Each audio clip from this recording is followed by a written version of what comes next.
Hello, my name is Fred. I'm from Kirkland, Washington, and this is my 2021 Mission Overland Summit. We bought the Summit in 2020 in Fife, Washington, at the dealership down there. And I had searched for 9 months on trailers, doing every bit of research I could possibly do on pop-up trailers, and absolutely decided on this as being the one that I was going to go with.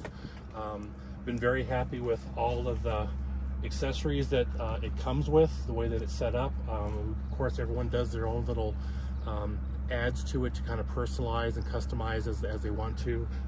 Little things like paper towel holders on the end. The awnings are great, so much that I actually added the same awning to my truck, so I can use matching walls if I go solo in my truck and bring the trailer.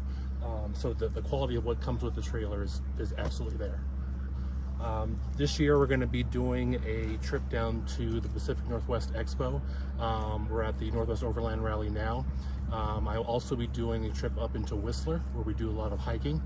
We camp just outside of Whistler Village, and we're going to be doing 2 runs down to Cannon Beach and to Pacific City, Oregon.